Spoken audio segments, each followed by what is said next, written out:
I'm going to talk about a couple of quotes or passages from a couple of sources that you might not expect to hear in the same video.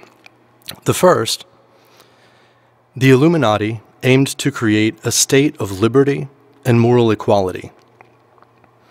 The human race will then become one family, and the world will be the dwelling of rational men. G is grace. The flaming star is the torch of reason. Those who possess this knowledge are indeed Illuminati. Adam Weishaupt. And among other things, this passage makes it very clear that the true Illuminati is the men and women who possess this knowledge, a certain knowledge. The true Illuminati has absolutely nothing to do with membership in some corrupt, secretive organization that seeks to impose global communism and a new world order on humanity. I want to compare and contrast that to another passage from Ephesians 2:8 by the Apostle Paul. For by grace are ye saved, by grace through faith, and that not of yourselves, it is the gift of God. So before I go any further, I just want to emphasize that I'm just recording this off the top of my head, unscripted. I may do a little bit of light editing later just to cut out ums and uhs and stuff like that, you know what I'm saying? But I'm just going to kind of turn the mic on and talk for a little bit. A while back in a conversation, I mentioned the doctrine of grace and how my view of it is a little bit different than the mainstream Calvinist kind of view. I approach it more as a Gnostic, and it's my view that the Apostle Paul was a Gnostic. In fact, Robert M. Price argues in his book, The Amazing Colossal Apostle, that the Apostle Paul was none other than Simon Magus, Simon the magician. There's another researcher who goes even a little bit further than this and tries to make the case that Paul, Simon Magus, and Jesus were all one person. And in his view, that is sort of the secret meaning behind the three-faced severed head that the Templars, prayed to or worshipped or whatever. Now, whether you accept any of that, and I don't, when I say I don't, to me it's an interesting hypothesis. There's some interesting arguments in support of it. So I'm open to it, but it's not something that I'm really dogmatic about. But if nothing else, if we look at the Valentinian tradition, the Valentinian Gnostics claimed Paul as sort of their Grand Master almost. According to tradition, Valentinus was initiated and taught by Theodos, who was in turn initiated and taught by Paul. If you believe that Paul was Simon Magus, then that's kind of interesting, obviously. Because, of course, in the writings of Irenaeus and some of the other early Orthodox church fathers, they considered Simon Magus to be sort of the arch heretic. And the same kinds of things are said about Paul sometimes. And there's just a lot of similarities that are kind of interesting to look at. But in any case, I am approaching this from sort of a Gnostic Christian perspective. And I mentioned Adam Weishaupt's quote because I consider Illuminism to essentially be a Gnostic Christian tradition. If you read through the surviving documents from the original order, you'll find that they basically considered themselves Christian. In fact, if I'm not mistaken, I believe that at least originally you had to be a Christian to join, and Jews were excluded specifically.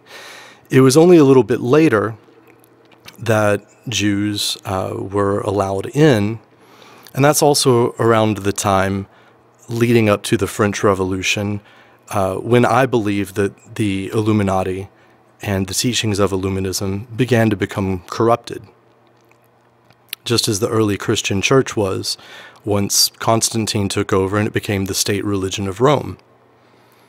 And of course, then you get the Orthodox theologians completely corrupting and perverting the original teachings of Jesus.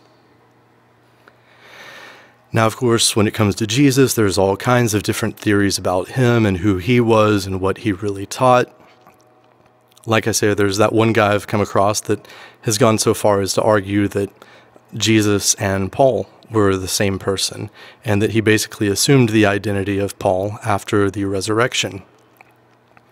And this would sort of make sense in light of certain Gnostic texts where, we basically encounter the idea that after the resurrection, Jesus continued to stay around and teach his disciples. But among other things, a lot of people trace the lineage of Jesus, not the biological genetic family lineage, but in terms of the teaching. They say that he was a member of the Essene community or the Nazarene community. And I think my viewers will find it interesting to look into the connections and the similarities between the Nazarene and Essene communities and the early Pythagorean Brotherhood. You'll find some striking similarities, and it's my belief that the Nazarene or Essene tradition is a branch of the Pythagorean Brotherhood. And so I consider Jesus to essentially be Gnostic and Pythagorean. I consider the Apostle Paul to be a part of the Gnostic and Pythagorean tradition. And I consider Adam Weishaupt to be a part of that tradition. My view of Weishaupt is overall fairly positive. I've expressed that in other videos. I think he began to incorporate certain ideas into his philosophy of Illuminism that over time kind of morphed into what we saw in revolutionary France and even communism.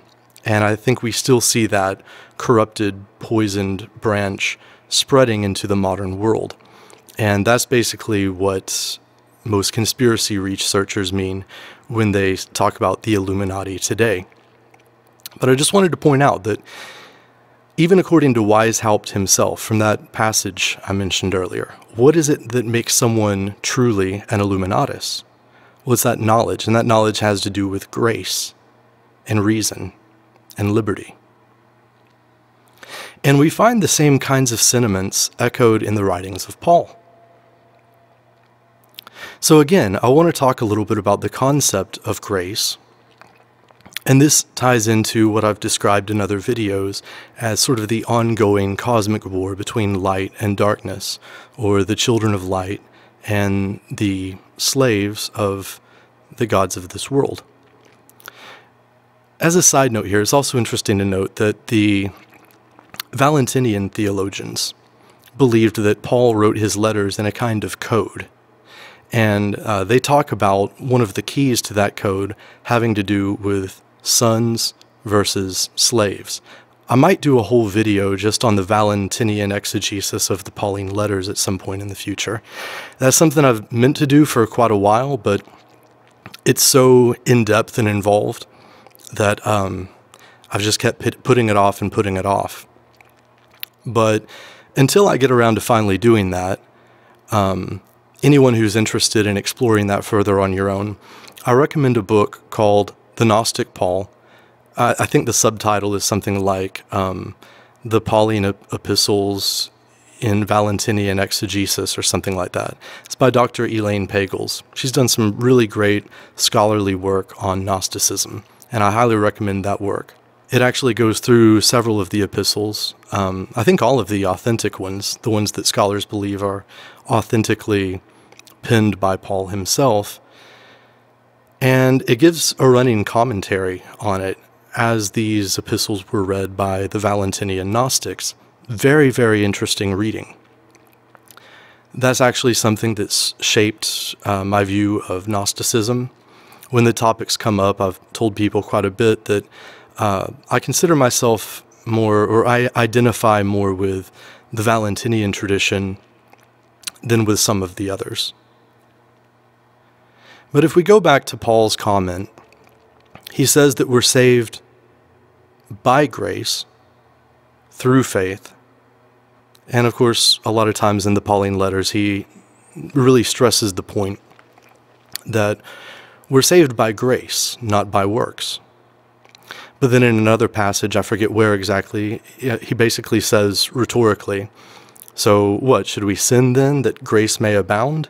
Heaven forbid, right? So he's saying it isn't works that save us, that cause us to be born again spiritually. But that doesn't mean that works are not important. And this kind of gets into the topic of grace, the spirit of grace, and the letter of the law. And in the Valentinian tradition, the demiurge is considered to be the lawgiver. The lawgiver is also sometimes a code for Moses. And, of course, kind of the Orthodox, Jewish, Talmudic, rabbinical tradition, I consider Judaism, at least in its modern form, to be a religion of the demiurge, or a satanic religion. Because, of course, for the Gnostics, the demiurge is the god of this world, or, Satan. I've also commented on the phrase that's kind of made popular by Aleister Crowley and the Thelema tradition, "Do what thou wilt shall be the whole of the law. Love is the law. Love under will." This is true for the Illuminatus. It's not necessarily true for the unregenerate person. The unregenerate person, the person who is dead in their sins, has lost that connection with their true, higher, divine self, and therefore they act in accordance with the lusts of the flesh and the temptations of the world and the devil. Whereas an enlightened person has come into contact and union with his true divine self, and therefore he acts in accordance with his true divine nature, which is the foundation of morality. So divine command theory kind of gets it right. To do what's right, or to do what's good, really does mean to do what God commands, as long as you properly understand it. In other words, true morality is acting in harmony with your true self. And for the person who has discovered and come into union with his or her true self, to do as he will, to act in accordance with his true will, with the divine will, is the whole of the law.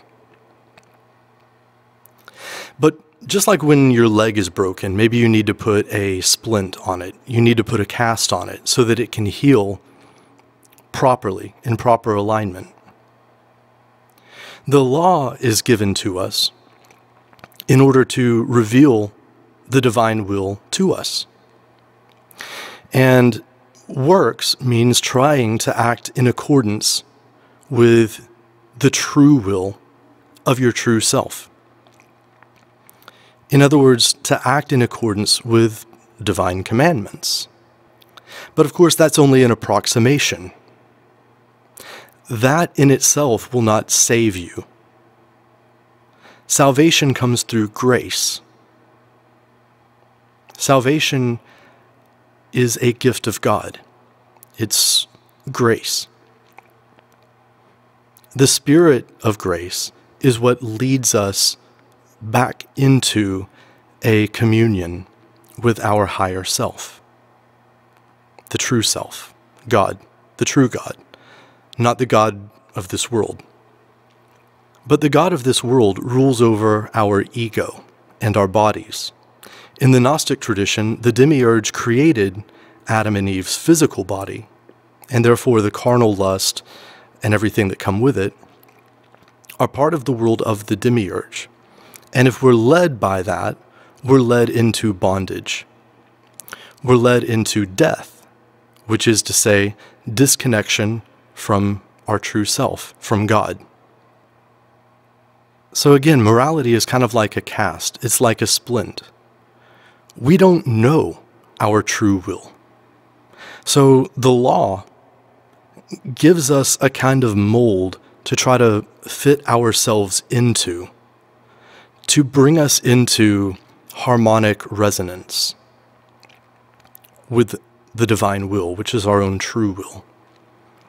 And when that becomes a part of us through the work of the Spirit of grace, the Holy Spirit, as we attempt to follow the law, this approximation of the divine will, we begin to become transformed. We become awake. We become illuminated. We're born again. And such a person, according to Weishaupt, is a true Illuminatus. And of course, the Spirit of grace operates on us as individuals. So in the beginning, we could construct a mythology something like this. Like in the beginning, the Illuminati was basically just individuals out there, sort of roaming mystics and so on. But over time, they sort of begin to discover each other, and they start to build communities or associations, orders. And of course, just like every religion, over time that sort of becomes orthodox dogma with a rigid structure and hierarchy and specific requirements for admission, adherence to certain codes and dogmas and so on.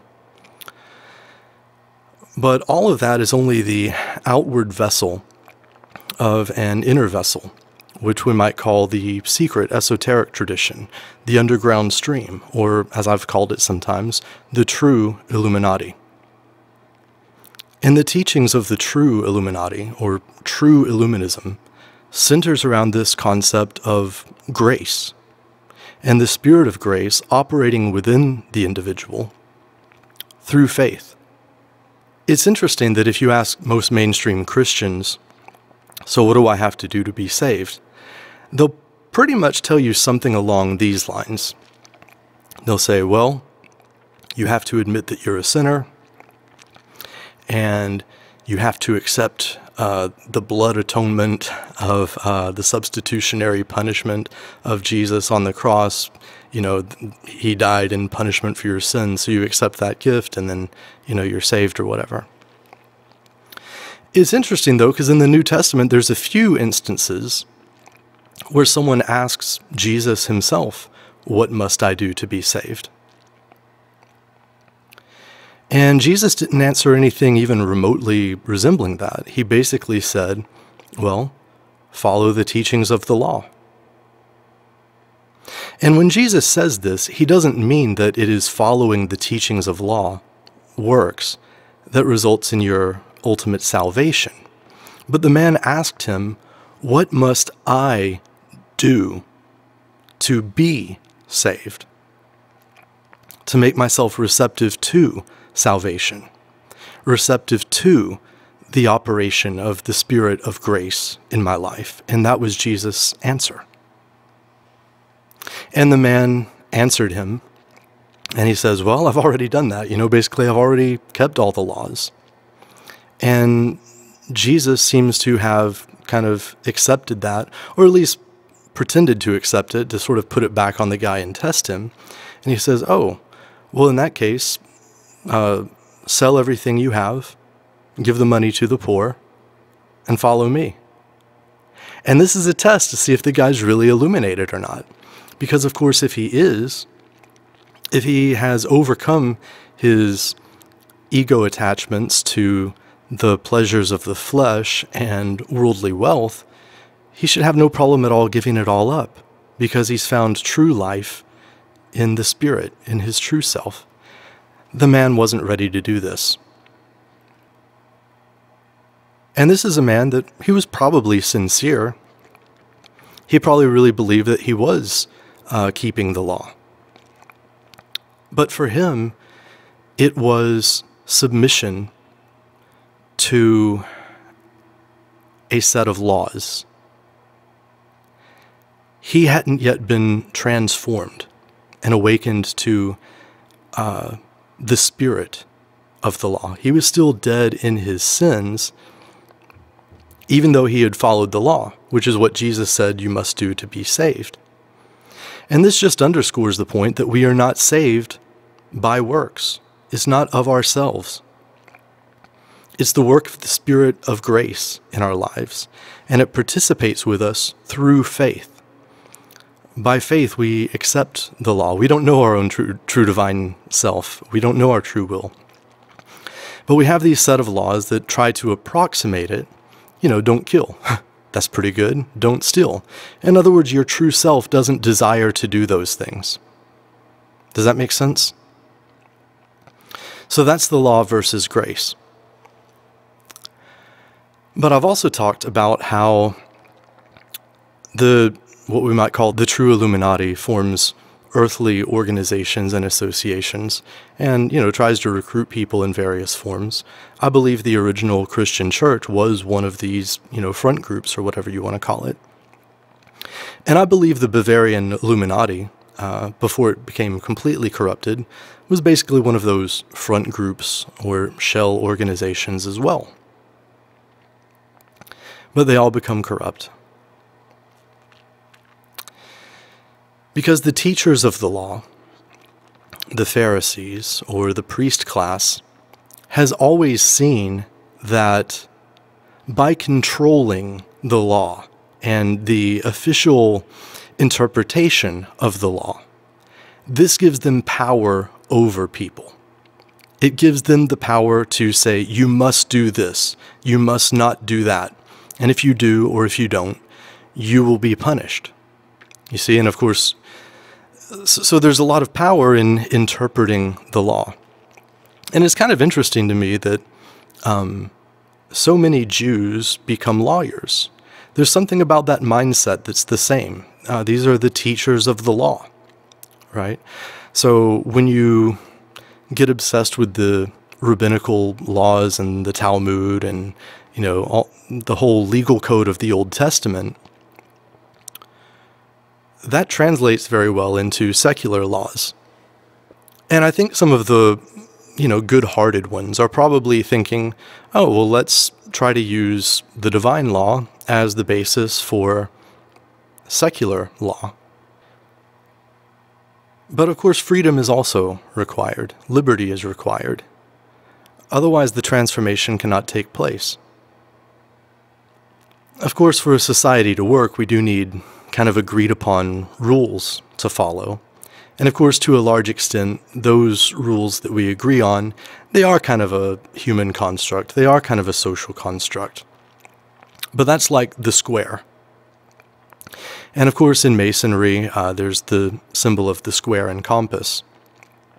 Now, the square, among other things, of course, represents the earth. It represents the square, the four corners of the globe, the four directions. And the compass represents the circle of heaven. So squaring the circle basically means something like making that which is below like that which is above, on earth as it is in heaven. Turning this flawed, imperfect creation of the demiurge into the pure reflection of the pleroma, the world of light or fullness.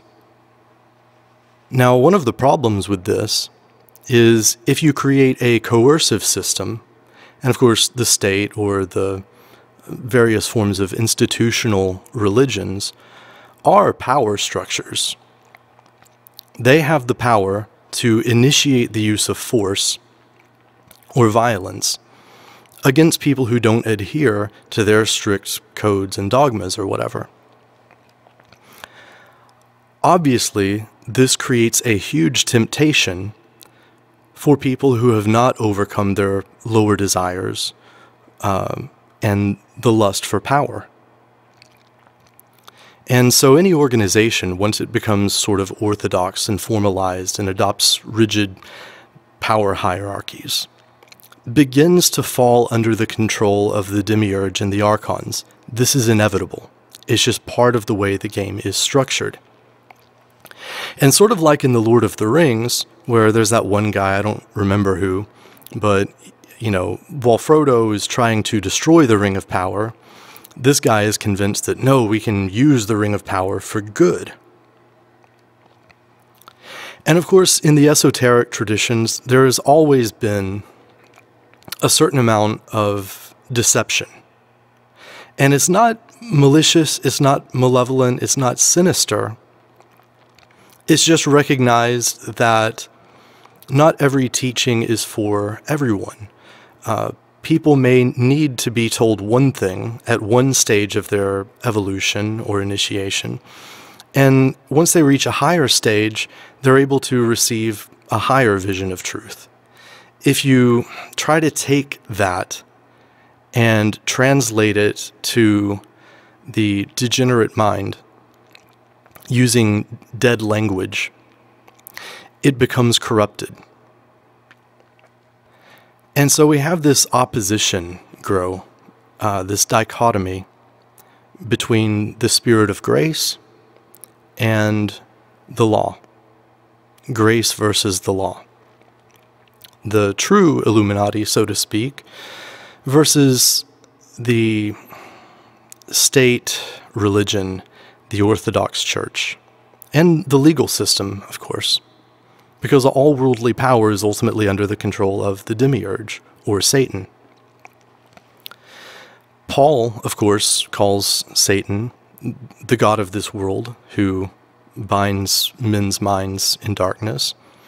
And of course, in the canonical Gospels, one of the temptations of Christ is Satan kind of takes him up on a mountain peak and says, all you have to do is bow down and worship me, and I will give you all the kingdom of the earth. Now, Jesus doesn't object. He doesn't say, oh, well, it doesn't belong to you. How could you give it to me? He seems to tacitly accept this. He doesn't question Satan's rulership over the kingdoms of earth. But to bow to Satan, or to bow to the demiurge, is to bow to your egoic self, which is imprisoned by the desires of the flesh and the lust for wealth and worldly power. So it makes you a slave to the demiurge. Once you sell your soul that way,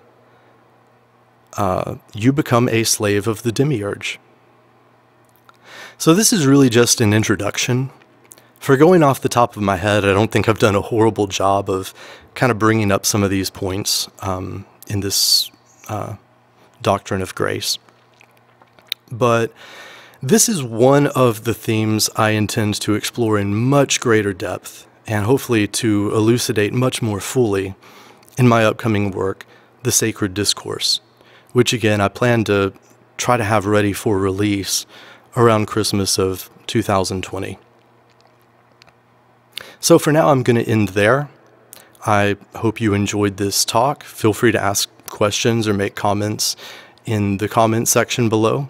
If you think I got something wrong, or if there's something you feel like maybe you didn't understand, and I'll try to engage in some conversations in the comments section. But again, I'm going to wrap this up for right now. Again, thanks for watching. If you enjoyed it, please hit the like button, share it on social media. It's not likely to get out there because social media is pretty tightly controlled by the archons these days, it seems. But, you know, help me get the message out there. Help me promote my channel so that I can promote other projects that I want to launch in the future, like the semicircle, which I'll also talk about more in the future. But thank you for listening, and peace.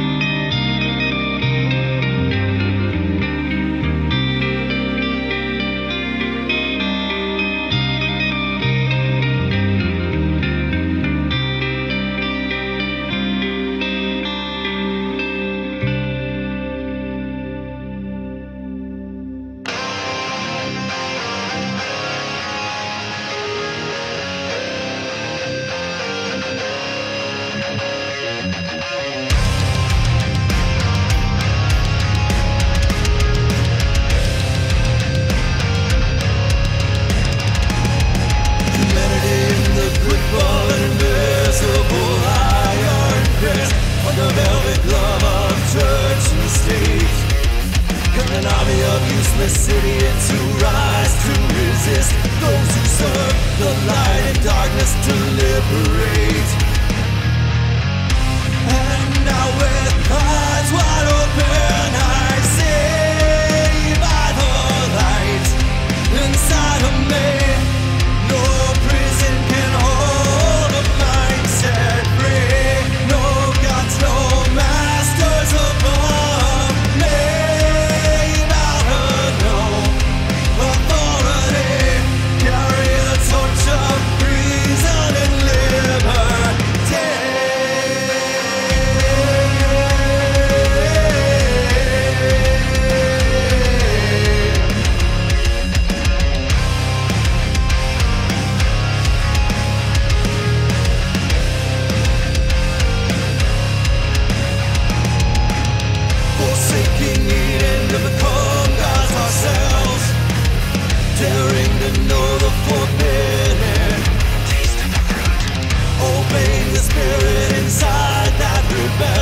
Against gods who lie to keep the truth hidden. And now with eyes wide open I see by the light inside of me, no prison can hold a mind set free. No gods, no masters above me. No authority. Carry the torch of reason and liberty. And now with eyes wide open I see by the light inside of me, no prison can hold a mind set free. No gods, no masters above me. Power, no authority. Carry the torch of reason and liberty.